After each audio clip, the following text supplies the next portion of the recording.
ನಮಸ್ಕಾರ. ನೀವು ನೋಡ್ತಾ ಇದ್ದೀರಾ ಸುಮನ್ ಟಿವಿ ಕನ್ನಡ. ನಾನು ಮಹೇಶ್. ವೀಕ್ಷಕರೇ, 2026 IPL ಸೀಸನ್ಗೆ ದಿನಗಣನೆ ಶುರುವಾಗಿದೆ.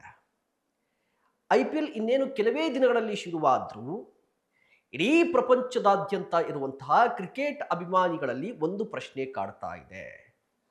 ಏನಾ ಪ್ರಶ್ನೆ ಅಂತ ಹೇಳಿದ್ರೆ, ಬರೋಬ್ಬರಿ 18 ವರ್ಷಗಳ ಬಳಿಕ ಚಾಂಪಿಯನ್ ಪಟ್ಟಕ್ಕೇರಿರುವಂತಹ ರಾಯಲ್ ಚಾಲೆಂಜರ್ಸ್ ಬೆಂಗಳೂರು ತಂಡ ಮತ್ತೆ ಚಾಂಪಿಯನ್ ಆಗುತ್ತಾ, ಪ್ರಶಸ್ತಿಯನ್ನ ಡಿಪೆಂಡ್ ಮಾಡಿಕೊಳ್ಳುತ್ತಾ ಅನ್ನುವಂತಹ ಪ್ರಶ್ನೆ. ಅದೇ ಸಂದರ್ಭದಲ್ಲಿ ಈ ಬಾರಿ ಪ್ಲೇಯಿಂಗ್ 11 ಹೇಗಿರುತ್ತೆ, ಓಪನಿಂಗ್ ಯಾರು ಬರ್ತಾರೆ, ರಜತ್ ಪಟಿದಾರ್ ಫಾರ್ಮಲ್ಲಿ ಇದ್ದಾರೋ ಇಲ್ವೋ, ಅದೇ ಸಂದರ್ಭದಲ್ಲಿ ಜೇಕಬ್ ಬೆಥಲ್ ಇದ್ದಾರೆ. ಜೇಕಬ್ ಬೆಥಲ್ ಆಡಿಸ್ತಾರಾ, ಸಾಲ್ಟರ್ನ ಆಡಿಸ್ತಾರಾ, ದೇವದತ್ ಪಡಿಕಲ್ನ ಆಡಿಸ್ತಾರಾ ಅಥವಾ ವೆಂಕಟೇಶ್ ಅಯ್ಯರನ್ನ ಆಡಿಸ್ತಾರಾ? ಜೋಶ್ ಹೇಂಜಲ್ವುಡ್ ಸದ್ಯ ಅವರು ಅಲಭ್ಯರಾಗಿದ್ದಾರೆ, ಆರಂಭಿಕ ಪಂದ್ಯಗಳಿಗೆ ಬರುವುದಿಲ್ಲ ಅನ್ನುವಂಥ ಮಾಹಿತಿ ಇದೆ. ಅವರ ಬದಲಿಗೆ ಯಾರು? ಅದೇ ಸಂದರ್ಭದಲ್ಲಿ ಯಶ್ ದಯಾಲ್ ಬದಲಿಗೆ ಯಾರು? ಹೀಗೆ RCB ತಂಡಕ್ಕೆ ಸಂಬಂಧಪಟ್ಟಂತೆ ಸಾಕಷ್ಟು ಪ್ರಶ್ನೆಗಳಿದೆ. ಜೊತೆಗೆ ದಿ ಬೆಸ್ಟ್ ಪ್ಲೇಯಿಂಗ್ 11 ಹೇಗಿರಬಹುದು ಅನ್ನುವಂತಹ ಪ್ರಶ್ನೆಯೂ ಕೂಡ ಇದೆ. ಈ ಎಲ್ಲ ಪ್ರಶ್ನೆಗಳಿಗೆ ಈ ವಿಡಿಯೋದಲ್ಲಿ ನಾವು ಉತ್ತರವನ್ನು ಹುಡುಕುವಂಥ ಕೆಲಸ ಮಾಡೋಣ. ಅದಕ್ಕೂ ಮುನ್ನ ನೀವಿನ್ನೂ ನಮ್ಮ ಚಾನಲನ್ನು ಸಬ್ಸ್ಕ್ರೈಬ್ ಮಾಡಿಲ್ಲ ಅಂದರೆ ದಯವಿಟ್ಟು ಈ ಕೂಡಲೇ ಸಬ್ಸ್ಕ್ರೈಬ್ ಮಾಡಿ. ಸುಮನ್ ಟಿವಿ ಕನ್ನಡದಲ್ಲಿ ಜಾಹೀರಾತು ನೀಡಲು ಸಂಪರ್ಕಿಸಿ 9686376663. ವೀಕ್ಷಕರೇ, RCB ತಂಡ ಅಂತ ಹೇಳಿದ್ರೆ ಕೇವಲ ಕ್ರಿಕೆಟ್ ತಂಡ ಅಲ್ಲ, ಕೋಟ್ಯಾಂತರ ಅಭಿಮಾನಿಗಳ ಎಮೋಷನ್, ಇನ್ಸ್ಪಿರೇಷನ್ ಕೂಡ RCB ತಂಡ. RCBಯನ್ನ ಎಷ್ಟು ಜನ ಪ್ರೀತಿಸ್ತಾರೆ ಅಂತ ಏನಾದರೂ ಒಂದು ಸರ್ವೆ ಮಾಡಿಬಿಟ್ರೆ ಆ ಸರ್ವೇಯರ್ಗೂ ಕೂಡ ತಲೆನೋವು ಬಂದ್ಬಿಡುತ್ತೆ. ಅಷ್ಟು ಪ್ರಮಾಣದಲ್ಲಿ ಅಭಿಮಾನಿಗಳಿದ್ದಾರೆ RCBಗೆ. ಯಾಕೆ ಅಭಿಮಾನಿಗಳಿದ್ದಾರೆ? RCB ಕೇವಲ ತಂಡವಾಗಿ ಉಳ್ಕೊಂಡಿದ್ಯಾ ಅಂತ ಹೇಳಿದ್ರೆ, ನಾನು ಈಗಾಗಲೇ ಹೇಳ್ದಂಗೆ RCB ಕೇವಲ ಒಂದು ತಂಡ ಅಲ್ಲ, ಅದೆಲ್ಲ ನಮ್ಮೆಲ್ಲರ ಉಸಿರು ಕೂಡ ಆಗಿರುವಂಥದ್ದು. ಇಂತಹ ತಂಡ ಬರೋಬ್ಬರಿ 18 ವರ್ಷಗಳ ಬಳಿಕ ಚಾಂಪಿಯನ್ ಪಟ್ಟಕ್ಕೇರಿದಂತಹ ಸಂದರ್ಭದಲ್ಲಿ ಇಡೀ ವಿಶ್ವದಾದ್ಯಂತ ಇದ್ದಂಥ RCB ಅಭಿಮಾನಿಗಳು ಸಂಭ್ರಮಿಸಿದ್ರು, ಕುಣಿದು ಕುಪ್ಪಳಿಸಿದ್ರು, ಕಣ್ಣೀರು ಹಾಕಿದ್ರು. ಇದೆಲ್ಲವೂ ಆಯಿತು. ಬಟ್ ಈಗ ಏನು ಅಂದರೆ ಹೊಸ ಸೀಸನ್ ಶುರುವಾಗಿದೆ. ಸೊ ಈ ಬಾರಿ RCB ತಂಡ ಮತ್ತೆ ಚಾಂಪಿಯನ್ ಪಟ್ಟಕ್ಕೇರುತ್ತಾ, ಟ್ರೋಫಿಯನ್ನು ಡಿಪೆಂಡ್ ಮಾಡಿಕೊಳ್ಳುತ್ತಾ ಅನ್ನುವಂತಹ ಪ್ರಶ್ನೆ. ಯಾಕೆ ಈ ಪ್ರಶ್ನೆ ಅಂತ ಹೇಳಿದ್ರೆ, ಇತ್ತೀಚೆಗಷ್ಟೇ ಮಿನಿ ಆಕ್ಷನ್ ಕೂಡ ಆಗಿತ್ತು. ಮಿನಿ ಹರಾಜಿನಲ್ಲಿ ಒಂದಿಷ್ಟು ಪ್ಲೇಯರ್ಗಳನ್ನು RCB ತಂಡ ಖರೀದಿ ಮಾಡಿದೆ. ಸೊ ಆ ಪ್ಲೇಯರ್ಗಳ ಪೈಕಿ ಅತಿ ಹೆಚ್ಚು ಸದ್ದು ಮಾಡ್ತಾ ಇರುವಂಥ ಪ್ಲೇಯರ್ ಯಾರು? ವೆಂಕಟೇಶ್ ಅಯ್ಯರ್. ಸೊ ವೆಂಕಟೇಶ್ ಅಯ್ಯರ್ಗೆ ಒಂದಿಷ್ಟು ಅಮೌಂಟನ್ನು ಕೊಟ್ಟು ಖರೀದಿ ಮಾಡಿರುವ ಕಾರಣಕ್ಕಾಗಿ ಡೈರೆಕ್ಟಾಗಿ ಪ್ಲೇಯಿಂಗ್ 11ಗೆ ಬಂದುಬಿಡ್ತಾರಾ ಅನ್ನುವಂಥ ಪ್ರಶ್ನೆ ಇದೆ. If in case Venkatesh Iyer ಏನಾದರೂ ಪ್ಲೇಯಿಂಗ್ 11 ಆಡಿದ್ರೆ ಯಾರನ್ನ ಹೊರಗಡೆ ಕೂಡಿಸ್ತಾರೆ? ಹೀಗೆ ಸಾಕಷ್ಟು ಪ್ರಶ್ನೆಗಳಿರುವಂಥದ್ದು. ಇದರ ಜೊತೆಗೆ ಆರಂಭಿಕರ ಆಟಗಾರಾಗಿ ಈಗ ನೋಡಿ, ಸಾಲ್ಟ್ ಅವರು ಕಳೆದ ಮ್ಯಾಚಲ್ಲಿ ಅಂದರೆ ಕಳೆದ ವಿಶ್ವಕಪ್ನಲ್ಲಿ ತುಂಬ ದೊಡ್ಡ ಸದ್ದೇನು ಮಾಡಲಿಲ್ಲ, ಅವರು ಫಾರ್ಮ್ನಲ್ಲೂ ಕೂಡ ಇಲ್ಲ. ಸೊ ಅವರನ್ನು ಆಡಿಸ್ತಾರೋ ಅಥವಾ ಜೇಕಬ್ ಬೆಥೆಲ್ ಅವರನ್ನು ಆಡಿಸ್ತಾರೋ, ಈ ಪ್ರಶ್ನೆಗಳು ಕೂಡ ಇರುವಂಥದ್ದು. ಸೊ ನಾನೀಗ ಪ್ಲೇಯಿಂಗ್ 11 ಬಗ್ಗೆ ಮಾತನಾಡ್ತಾ ಹೋಗ್ತೀನಿ. ಹೇಗಿರಬಹುದು ಪ್ಲೇಯಿಂಗ್ 11 RCB ತಂಡದ್ದು ಅಂತ ಹೇಳಿ. ಆರಂಭಿಕರಾಗಿ ವಿರಾಟ್ ಕೊಹ್ಲಿ ಬಂದೇ ಬರ್ತಾರೆ. ವಿರಾಟ್ ಕೊಹ್ಲಿ RCBಯ ಉಸಿರು. ಅವರ ಒಂದಿಷ್ಟು ಅಂಕಿ ಅಂಶಗಳನ್ನು ನೋಡ್ತಾ ಹೋಗೋಣ. ಕಾರಣ ಏನು ಅಂತ ಹೇಳಿದ್ರೆ, ವಿರಾಟ್ ಕೊಹ್ಲಿ ಅಂತ ಹೇಳಿದ್ರೆ ಒಂದಿಷ್ಟು ಟೀಕೆ ಬಂದಂತಹ ಸಂದರ್ಭದಲ್ಲಿ ಅವರ ಸ್ಟ್ರೈಕ್ ರೇಟ್ ಬಗ್ಗೆ ಎಲ್ಲರೂ ಮಾತನಾಡ್ತಾರೆ. ಸೊ ಅದ್ರ ಬಗ್ಗೆ ನಾನೀಗ ಮಾತನಾಡ್ತೀನಿ. ವಿರಾಟ್ ಕೊಹ್ಲಿ ಏನಾಗಿದೆ ಅಂತ ಹೇಳಿದ್ರೆ, ಅವರ ಸ್ಟ್ರೈಕ್ ರೇಟನ್ನು ನೋಡಿ. ವಿರಾಟ್ ಕೊಹ್ಲಿದು ಕಳೆದ 4 ವರ್ಷಗಳಲ್ಲಿ ಸ್ಟ್ರೈಕ್ ರೇಟನ್ನು ಗಮನಿಸಿದ್ರೆ 2022 ಮೊದಲ ಇನ್ನಿಂಗ್ಸಲ್ಲಿ 105.48 ಸ್ಟ್ರೈಕ್ ರೇಟ್ ಇತ್ತು. ಸೆಕೆಂಡ್ ಇನ್ನಿಂಗ್ಸ್ ಅಂದರೆ ಚೇಸ್ ಮಾಡುವಂತಹ ಸಂದರ್ಭದಲ್ಲಿ 128.23 ಇತ್ತು. 2023ರಲ್ಲಿ 131.46 ಮೊದಲ ಇನ್ನಿಂಗ್ಸ್ನಲ್ಲಿ. ಸೆಕೆಂಡ್ ಇನ್ನಿಂಗ್ಸ್ನಲ್ಲಿ 153.8 ಸೆಕೆಂಡ್ ಇನ್ನಿಂಗ್ಸ್ ಅಂದರೆ ಚೇಸ್ ಮಾಡುವಂತಹ ಸಂದರ್ಭದಲ್ಲಿ.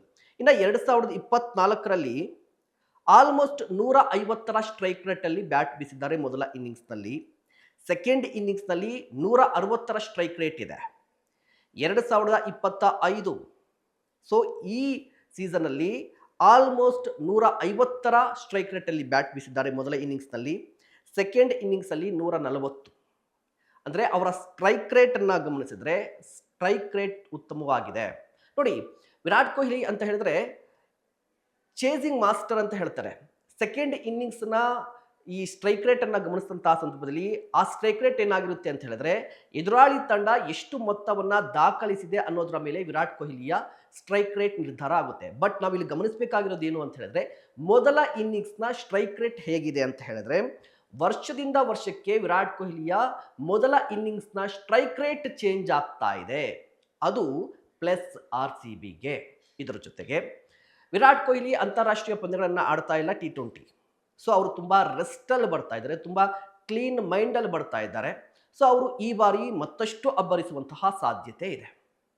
ಇನ್ನು ಸಾಲ್ಟ್ ಅವ್ರ ಬಗ್ಗೆ ಮಾತನಾಡೋದಾದರೆ ಕಳೆದ ಕೆಲವೊಂದು ಇನ್ನಿಂಗ್ಸ್ಗಳಲ್ಲಿ ನೋಡೋದಾದರೆ ಮುಖ್ಯವಾಗಿ T20 ವಿಶ್ವಕಪ್ ಆಯಿತಲ್ವ 2026, 8 ಪಂದ್ಯಗಳನ್ನು ಆಡಿದರು, 130 ರನ್ಗಳು, ಆವರೇಜ್ 16, ಸ್ಟ್ರೈಕ್ ರೇಟ್ 158.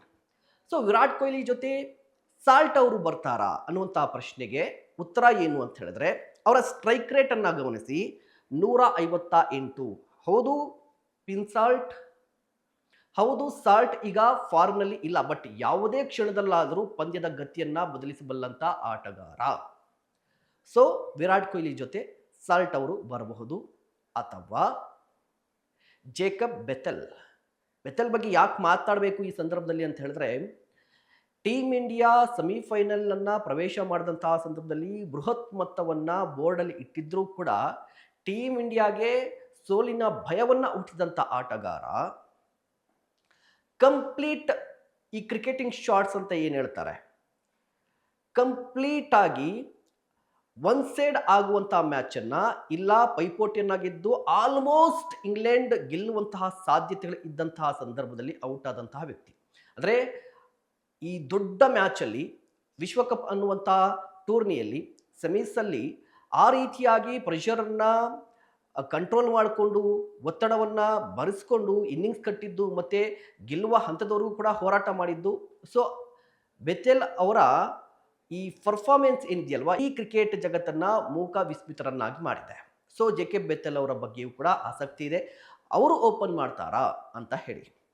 ಇನ್ನು ಒನ್ ಡೌನ್ ವಿಚಾರಕ್ಕೆ ಬರೋದಾದರೆ ಇಲ್ಲಿ ದೇವದತ್ ಪಡಿಕ್ಕಲ್ ಅವರು ಈಗಾಗಲೇ ನಮ್ಮ ಒನ್ ಡೌನ್ ಬ್ಯಾಟರ್ ಆಗಿರುವಂಥದ್ದು, ಕಳೆದ ಸೀಸನಲ್ಲೂ ಕೂಡ ಉತ್ತಮವಾಗಿ ಬ್ಯಾಟ್ ಬೀಸಿದ್ದಾರೆ ಮತ್ತು ಇತ್ತೀಚಿನ ಸ್ಥಳೀಯ ಟೂರ್ನಿಗಳಲ್ಲಿ ಕೂಡ ಡೊಮೆಸ್ಟಿಕ್ ಟೂರ್ನಿಗಳಲ್ಲೂ ಕೂಡ ಉತ್ತಮವಾಗಿ ಆಡ್ತಾ ಇದ್ದಾರೆ. ಈಗ ಬಾರ್ ಅಂತ ಹೇಳಿದ್ರೆ ದೇವದತ್ ಪಡಿಕ್ಕಲ್ ಬದಲು ವೆಂಕಟೇಶ್ ಅಯ್ಯರ್ ಬರ್ತಾರಾ ಅನ್ನುವಂತಹ ಪ್ರಶ್ನೆ ಬಂದಾಗ ವೆಂಕಟೇಶ್ ಅಯ್ಯರ್ಗೆ ಅವಕಾಶಗಳು ಸಿಗುತ್ತಾ ಅಂತ ಹೇಳಿದ್ರೆ ಇತ್ತೀಚೆಗೆ RCB ಒಂದು ವಿಡಿಯೋವನ್ನು ರಿಲೀಸ್ ಮಾಡಿತ್ತು. ಆ ವಿಡಿಯೋದಲ್ಲಿ ಏನಿತ್ತು ಅಂತ ಹೇಳಿದ್ರೆ ವೆಂಕಟೇಶ್ ಅಯ್ಯರ್ ನೇರವಾಗಿ ಪ್ಲೇಯಿಂಗ್ 11ಗೆ ಬರುವಂಥ ಆಟಗಾರರ ಆಗಿಲ್ಲ, ಬದಲಿಗೆ ಇಂಡಿಯನ್ ಬ್ಯಾಟರ್ ಬ್ಯಾಕಪ್ ಆಗಿದ್ದಾರೆ. ಅಂದರೆ ದೇವದತ್ ಪಡಿಕ್ಕಲ್, ವಿರಾಟ್ ಕೊಹ್ಲಿ, ಅದೇ ಸಂದರ್ಭದಲ್ಲಿ ರಜತ್ ಪಟಿದಾರ್ ಇವರಿಗೆ ಬ್ಯಾಕಪ್ ಪ್ಲೇಯರ್ ಆಗಿದ್ದಾರೆ. ಸೊ ಅವರು ಡೈರೆಕ್ಟ್ ಆಗಿ ಪ್ಲೇಯಿಂಗ್ 11ಗೆ ಬರುವಂತಹ ಸಾಧ್ಯತೆಗಳು ತೀರಾ ಕಡಿಮೆ. ಸೊ ದೇವದತ್ ಪಡಿಕ್ಕಲ್ ಅವರು ಒನ್ ಡೌನ್ ಬರುವಂತಹ ಸಾಧ್ಯತೆಗಳು ಇದೆ. ಇನ್ನು ಮುಖ್ಯವಾಗಿ RCBಗೆ ಕನ್ಸರ್ನ್ ಇರುವಂತಹ ಪ್ಲೇಸ್ ಯಾವುದು ಅಂತ ಹೇಳಿದ್ರೆ ರಜತ್ ಪಟಿದಾರ್ ಅವರ ಪ್ರದರ್ಶನ ಅಂತ ಹೇಳ್ಬೋದು. ಕಳೆದ ಸೀಸನ್ನಲ್ಲಿ ಅವರು ಹೆಚ್ಚು ಕಡಿಮೆ ಆಡ್ತಾ ಇರಲಿಲ್ಲ, ಒಂದಿಷ್ಟು ಪಂದ್ಯಗಳನ್ನು ಆಡಿದ್ರು, ಮತ್ತು ಅದಾದ ನಂತರ ಫ್ಲಾಪ್ ಆಗ್ತಾ ಇದ್ರು. ಸೊ ಈ ಬಾರಿ ಕೂಡ ಅವರ ಲುಕ್ ಚೇಂಜ್ ಆಗಿದೆ ಮತ್ತು ಅವರ ಅಪ್ರೋಚ್ ಕೂಡ ಚೇಂಜ್ ಆಗಿರುವಂಥ ಸಾಧ್ಯತೆಗಳು ದೊಡ್ಡದಾಗಿ ಕಾಣಿಸ್ತಾ ಇರುವಂಥದ್ದು. ಈ ಇತ್ತೀಚೆಗೆ ಪ್ರಾಕ್ಟೀಸ್ ಮ್ಯಾಚ್ ನಡೆದಂತಹ ಸಂದರ್ಭದಲ್ಲಿ ಕೂಡ ಉತ್ತಮವಾಗಿ ಬ್ಯಾಟ್ ಬೀಸಿದ್ದಾರೆ ಅನ್ನುವಂಥ ಮಾಹಿತಿ ಇದೆ. ಆದರೂ ಕೂಡ ರಜತ್ ಅವರ ಈ ಬ್ಯಾಟಿಂಗ್ ಮತ್ತು ಅವರ ಪರ್ಫಾರ್ಮೆನ್ಸ್ ಬಗ್ಗೆ ಒಂದಿಷ್ಟು ಪ್ರಶ್ನೆಗಳಿರುವಂಥದ್ದು, ಅದ್ರ ಬಗ್ಗೆ ಒಂದಿಷ್ಟು ಕನ್ಸರ್ನ್ ಇದ್ದೇ ಇದೆ. ಇದಾದ ಬಳಿಕ ಇನ್ಯಾರು ಬರ್ತಾರೆ ಅಂತ ಹೇಳಿದ್ರೆ 5ನೇ ಪ್ಲೇಸ್ನಲ್ಲಿ ಟೀಮ್ ಡೇವಿಡ್, ಆಸ್ಟ್ರೇಲಿಯಾ ಪರವಾಗಿ ಆಡುವಂಥದ್ದು. ಟೀಮ್ ಡೇವಿಡ್ ಯಾವ ರೀತಿಯಾಗಿ ಬ್ಯಾಟ್ ಬೀಸ್ತಾರೆ, ಹೇಗೆ ಬ್ಯಾಟ್ ಬೀಸ್ತಾರೆ ಎಲ್ಲವೂ ಕೂಡ ಗೊತ್ತಿರೋ ವಿಚಾರ. ಇಫ್ ಇನ್ ಕೇಸ್ ಏನಾದರೂ ಟೀಮ್ ಡೇವಿಡ್ ಕ್ಲಿಯರ್ ಆಗಿ ಕ್ರೀಸ್ಗೆ ಕಚ್ಚಿ ನಿಂತಿದ್ದೆ ಆದರೆ ಆಲ್ಮೋಸ್ಟ್ ಚೆಂಡುಗಳಂದರೆ ಬಾಲ್ ಆಲ್ಮೋಸ್ಟ್ ಬೌಂಡ್ರಿ ಹೊರಗಡೆ ಇರುತ್ತೆ, 5ನೇ ಪ್ಲೇಸಲ್ಲಿ ಅವರು ಬರ್ಬೋದು. ಇನ್ನು 6ನೇ ಸ್ಥಾನದಲ್ಲಿ ಜಿತೇಶ್ ಶರ್ಮಾ ಬರ್ತಾರೆ. ಗೊತ್ತಿದೆ ಜಿತೇಶ್ ಶರ್ಮಾ ಯಾವ ರೀತಿಯಾಗಿ ಬ್ಯಾಟ್ ಬೀಸ್ತಾ ಇದ್ದಾರೆ. ಇತ್ತೀಚಿನ ವಾರ್ಮ್ ಅಪ್ ಮ್ಯಾಚಲ್ಲೂ ಕೂಡ ಕೇವಲ 25 ಬಾಲ್ಗೆ 75 ರನ್ ಹೊಡೆದಿದ್ದಾರೆ. ಸೊ ಅವರು ಕೂಡ ಉತ್ತಮವಾಗಿ ಬ್ಯಾಟ್ ಬೀಸ್ತಾ ಇದ್ದಾರೆ. ಅವರು ಕೂಡ ಪ್ಲೇಯಿಂಗ್ 11 ಇರ್ತಾರೆ. ಇನ್ನು 7ನೇ ಆಟಗಾರರಾಗಿ ಕೃಣಾಲ್ ಪಾಂಡ್ಯ. ನೋಡಿ, ಕೃಣಾಲ್ ಪಾಂಡ್ಯ ಆಲ್ರೌಂಡರ್. ಕಳೆದ ಸೀಸನ್ನಲ್ಲಿ RCB ತಂಡ ಚಾಂಪಿಯನ್ ಆಯಿತು ಅಂತ ಹೇಳಿದ್ರೆ ಅದಕ್ಕೆ 100ಕ್ಕೆ 1000% ಹೆಲ್ಪ್ ಆದಂಥ ಪರ್ಫಾರ್ಮೆನ್ಸ್ಗಳ ಪೈಕಿ ಕೃಣಾಲ್ ಪಾಂಡ್ಯ ಅವರ ಪರ್ಫಾರ್ಮೆನ್ಸ್ ಕೂಡ ಒಂದು. ಸೊ ಅವರು ಇದ್ದೇ ಇರ್ತಾರೆ. ಇನ್ನು ರೊಮಾರಿಯೋ ಶೆಫರ್ಡ್ 8ನೇ ಬ್ಯಾಟರ್. ಯಾಕೆ 8ನೇ ಬ್ಯಾಟರ್ ಮತ್ತು ಬೌಲರ್ ಅಂತ ಹೇಳ್ತಾ ಇದ್ದೀನಿ ಅಂತ ಹೇಳಿದ್ರೆ, ಇತ್ತೀಚೆಗೆ ಟೀಮ್ ಇಂಡಿಯಾ ಒಂದು ಐಡಿಯಾ ಅಥವಾ ಒಂದು ತಂತ್ರವನ್ನು ಸೆಟ್ ಮಾಡಿಬಿಟ್ಟಿದೆ T20ಗೆ ಸಂಬಂಧಪಟ್ಟಂತೆ. ಏನು ಅಂತ ಹೇಳಿದ್ರೆ, 8ನೇ ಪ್ಲೇಸಲ್ಲೂ ಕೂಡ ಅಂದರೆ 8ನೇ ಆಟಗಾರನಾಗಿ ಒಬ್ಬ ಬ್ಯಾಟರ್ ಬಂದರೆ ದೊಡ್ಡ ಮೊತ್ತವನ್ನು ನಾವು ಬೋರ್ಡ್ನಲ್ಲಿ ಇಡಬಹುದು. ಅಂದರೆ ಒಂದು ದೊಡ್ಡ ಪ್ಲಾನನ್ನು ಹಾಕ್ಕೊಂಡಿರುವಂಥ ದೊಡ್ಡ ಮೊತ್ತವನ್ನು ಇಡ್ಬೋದು. ಔಟ್ ಆಫ್ ದಿ ಬಾಕ್ಸಲ್ಲಿ ಬ್ಯಾಟಿಂಗ್ ಆಡಬಹುದು ಅಂತ ಹೇಳಿ ರೊಮಾರಿಯೋ ಶೆಫರ್ಡ್ ಕಳೆದ ಚೆನ್ನೈ ಮ್ಯಾಚಲ್ಲಿ ಯಾವ ರೀತಿಯಾಗಿ ಬ್ಯಾಟನ್ನು ಬೀಸಿದರು. ಕೇವಲ 2 ಓವರ್ಗಳಲ್ಲಿ 50 ರನ್ನನ್ನು ಕಂಪ್ಲೀಟ್ ಮಾಡಿದ್ದು. ಅವರ ಬೆಂಕಿ ಬ್ಯಾಟಿಂಗ್ ಜೊತೆಗೆ ಅವರ ಬೌಲಿಂಗ್ ಕೂಡ ಟೀಮ್ RCBಗೆ ಹೆಲ್ಪ್ ಮಾಡುತ್ತೆ. ಇನ್ನು ಉಳಿದಂತೆ ಇರುವಂಥ ಪ್ರಶ್ನೆಗಳೇನು ಅಂತ ಹೇಳಿದ್ರೆ, ಬೌಲಿಂಗ್ ಹೇಗಿರುತ್ತೆ ಈ ಬಾರಿ ಅಂತ ಹೇಳಿ. ಬೌಲಿಂಗ್ ವಿಚಾರಕ್ಕೆ ಸಂಬಂಧಪಟ್ಟಂತೆ ಮಾತನಾಡೋದಾದರೆ ಭುವನೇಶ್ವರ್ ಕುಮಾರ್ ಇದ್ದೇ ಇರ್ತಾರೆ. ಬಟ್ ಜೋಶ್ ಹೇಜಲ್ವುಡ್ ಅವರು ಇರ್ತಾರೋ ಇಲ್ವೋ ಅನ್ನೋದ್ರ ಬಗ್ಗೆ ಒಂದಿಷ್ಟು ಅನುಮಾನ ಇದೆ. ಅವರ ಬದಲಿಗೆ ಡಫಿ ಅವರನ್ನು ಆಡಿಸುವಂತಹ ಸಾಧ್ಯತೆಗಳಿದೆ. ಅದಾದ ನಂತರ 11ನೇ ಬೌಲರ್ ಅಂದರೆ ಬೌಲರ್ ಇನ್ಯಾರು ಬರ್ತಾರೆ. ಕಳೆದ ಬಾರಿ ಯಶ್ ದಯಾಲ್ ಇದ್ರು, ಅವರ ಬದಲಿಗೆ ಯಾರನ್ನು ಆಡಿಸ್ತಾರೆ ಅಂತ ಹೇಳಿದ್ರೆ ಎಲ್ಲರೂ ಕೂಡ ನೋಡ್ತಾ ಇರುವಂಥದ್ದು ರಸಿಕ್ ದಾರ್ ಅಂತ ಹೇಳಿ. ಬಟ್ ರಸಿಕ್ ದಾರ್ ಆಲ್ಮೋಸ್ಟ್ ಭುವನೇಶ್ವರ್ ಕುಮಾರ್ ರೀತಿಯಲ್ಲೇ ಬೌಲ್ ಮಾಡುವ ಸಾಧ್ಯತೆಗಳು ಇದೆ. ಅಂದರೆ ಅವರ ಸ್ಟೈಲ್ ಇದೆ, ಅವರ ಸ್ವಿಂಗ್ ಇದೆ. ಸೊ ಭುವನೇಶ್ವರ್ ಕುಮಾರ್ ರೀತಿಯೇ ಬೌಲರ್ ಯಾಕೆ, ಎಕ್ಸ್ಟ್ರಾ ಏನಾದರೂ ಬೇಕು, ಡಿಫ್ರೆನ್ಸ್ ತರಬೇಕು ಅಂತ ಹೇಳಿದ್ರೆ ಮಂಗೇಶ್ ಯಾದವ್ ಅವರಿಗೆ ಅವಕಾಶಗಳು ಸಿಗಬಹುದು. ಇನ್ನು ಇಂಪ್ಯಾಕ್ಟ್ ಪ್ಲೇಯರ್ ಆಗಿ ಶ್ರೇಯಸ್ ಶರ್ಮಾ ಇದ್ದೇ ಇರ್ತಾರೆ. ಇದು RCBಯ ಪ್ಲೇಯಿಂಗ್ 11 ಆಗಬಹುದು, ಒಂದಿಷ್ಟು ಹೆಚ್ಚು ಕಡಿಮೆ ಆದರೂ ಕೂಡ. ನಿಮ್ಮ ಅಭಿಪ್ರಾಯ ಏನು? RCB ತಂಡ ಹೇಗಿರುತ್ತೆ? RCB ತಂಡ ಎಲ್ಲಿ ರಿಕವರ್ ಮಾಡ್ಕೋಬೇಕಾಗುತ್ತೆ? ದಯವಿಟ್ಟು ಕಮೆಂಟ್ ಮಾಡಿ. ಇಂತಹ ಮತ್ತಷ್ಟು ಕಂಟೆಂಟ್ಗಾಗಿ ನೋಡ್ತಾ ಇರಿ ಸುಮನ್ TV ಕನ್ನಡ.